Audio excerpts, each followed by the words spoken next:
जय माता दी। हर हर महादेव। दोस्तों, आपका बहुत बहुत स्वागत है मेरे चैनल मेरी प्यारी कालका माँ में। दोस्तों, आज हम बात करने वाले हैं जब स्वप्न में देवी देवता दिखाई देते हैं लेकिन उनके साथ साथ गंदी चीज़ें और भूत प्रेत और डरावने दृश्य आपको दिखाई देने लगते हैं, तो इसका क्या कारण है, आज इसी विषय पर हम बात करेंगे। देखिए, देवी देवताओं के दर्शन जब होते हैं जब हम बहुत ज़्यादा पूजा पाठ करते हैं और पूरा ध्यान हमारा होता है, पूरा समर्पण भाव होता है, तो धीरे धीरे हमें स्वप्न दिखाई देने लगते हैं जिसमें हमें देवी देवता उनमें नज़र आते हैं, उनके मंदिर, उनकी मूर्तियाँ, तो इस प्रकार के स्वप्न में दिखाई देते हैं। देखिए, इसका कारण ये है कि आपके साथ कोई नकारात्मक ऊर्जा भी जुड़ी हुई है। आपके ऊपर इष्ट की कृपा तो है लेकिन वो शुद्ध रूप से आपके साथ नहीं है, क्योंकि आपके साथ कोई नकारात्मक ऊर्जा भी जुड़ी हुई है। और नकारात्मक ऊर्जा भी आपको कई कारण से जुड़ती है। एक तो ऐसी होती है कि वो ऐसे ही आपको झपेट हो जाती है, आप इधर से निकल गए तो हल्का फुल्का प्रभाव होता है, तो उसमें भी थोड़े बहुत डरावने सपने आ जाते हैं, लेकिन वो स्वयं ही हट जाती है क्योंकि आप लगातार पूजा कर रहे हो, तो वो हट जाती है। वो टेम्परेरी एक तरीके से आ जाती है। लेकिन एक होती है कि आप स्पेशली आपके लिए कोई तंत्र करता है या कोई ऐसा जादू टोना आपके ऊपर कर देता है जो सिर्फ आपका नुकसान करने के लिए वो आपके शरीर में घर करके बैठ जाती है। तो ऐसी परिस्थिति में आपकी शक्तियाँ शुद्ध नहीं रहती, यानी भगवान तो आपको कभी कभी दर्शन दे रहे हैं लेकिन आपके जो इष्ट की ऊर्जा आपसे जुड़ी हुई है वो शुद्ध रूप से आपके साथ नहीं चलती। उसके साथ साथ प्रेत की शक्तियाँ भी, दो शक्तियाँ आपके शरीर में मौजूद है, लेकिन प्रभाव जिसका ज़्यादा है वो नकारात्मक ऊर्जा का ज़्यादा होता है। वो आपको परेशान करती है, आपको बहुत ही ज़्यादा डरावने सपने जैसे शमशान दिखाई देता है और मुर्दे, ऐसे कुछ बहुत ही गंदे दृश्य आपको दिखाई देते हैं, जैसे कि मांस के टुकड़े वगैरह भी आपको पड़े हुए दिखाई दे सकते हैं और खून, पता नहीं, बहुत गंदे गंदे दृश्य आपको दिख सकते हैं जिसमें आदमी बहुत ज़्यादा डर सकता है।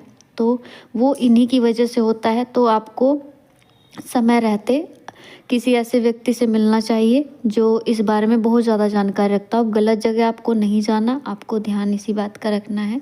जानकार व्यक्ति से मिले, ऐसे दरबार में जाए जो आपको इस चीज़ से अलग कर सके। और देखिए, नकारात्मक ऊर्जाएं, भूत प्रेत तब भी लग सकते हैं जो बहुत ज़्यादा पूजा पाठ करने वाले व्यक्ति होते हैं। तो वे अपनी मुक्ति के लिए, वे कहीं ना कहीं इस बात की इच्छा रखते हैं कि आप उनकी मुक्ति करवा दोगे और आप बहुत ज़्यादा पूजा पाठ करते हो, तो वे अतृप्त आत्माएं होती हैं जो अपनी मुक्ति के लिए बहुत ज़्यादा पूजा पाठ करने वाले व्यक्ति के साथ रहने लगती है। तो उनके प्रभाव से वो बीमार रहने लगता है। यदि वो इतना सक्षम है, उसके गुरु हैं, तो वो इन चीज़ों से बच जाता है क्योंकि उसे उसके गुरु उसकी प्रोटेक्शन में खड़े हैं। लेकिन नई नई शक्ति आई है, उसे खुद को भी नहीं पता कि उसके साथ जो है उनके इष्ट की शक्तियाँ जुड़ी हुई हैं और वे अपनी पूजा पाठ में लगे रहते हैं, लेकिन दिन प्रतिदिन वे बीमार रहते हैं। उन्हें कोई बड़ी बीमारी भी ऐसी महसूस होने लगती है कि जैसे कोई दिक्कत हमारे शरीर में है, और बुखार जैसा, सिर भारी रहना, सपने अच्छे नहीं आते, एक हल्कापन महसूस नहीं होता। इतनी पूजा पाठ के बाद भी हम खुश नहीं रह पा रहे, बीमार हैं, तो बहुत सारी दिक्कतें फिर उनकी वजह से प्रारंभ हो जाती है।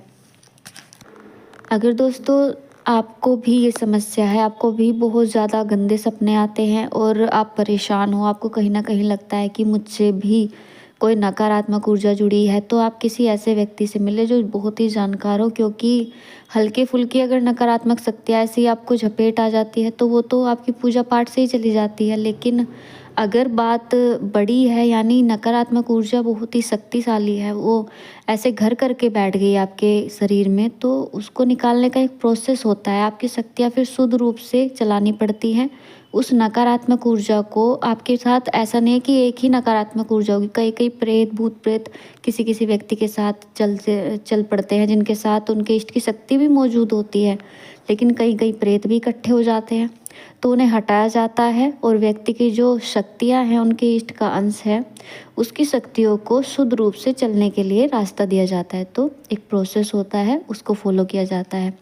और आपको प्रतिदिन बजरंग बाण का पाठ करना चाहिए, हनुमान चालीसा का पाठ करना चाहिए। जो बजरंग बली के भक्त हैं वो कभी भी इन चीज़ों से परेशान नहीं रहते। तो आपको इन चीज़ों पर भी ध्यान देना है। भक्ति तो हमें करनी है लेकिन सावधानी पूर्वक, क्योंकि भक्ति के मार्ग में कठिनाइयाँ बहुत हैं और यदि गुरु मिल जाए, एक गाइड करने वाला व्यक्ति मिल जाए तो ये मार्ग सरल हो जाता है। तो अकेले व्यक्ति के बस की मुझे लगता नहीं कि ये बात है, क्योंकि परेशानियाँ बहुत हैं। टीचर हर मार्ग में चाहिए, तो टीचर होना बहुत ही ज़रूरी है। तो दोस्तों, मैं अब अपनी बात को यहीं समाप्त करती हूँ और मिलती हूँ आपसे एक नई जानकारी के साथ। आशा करती हूँ आपको ये वीडियो पसंद आई होगी। आप अपनी भक्ति में लगे रहे, भयभीत ना हो, सिर्फ एक रास्ता खोजें जो सही हो। जय माता दी, हर हर महादेव।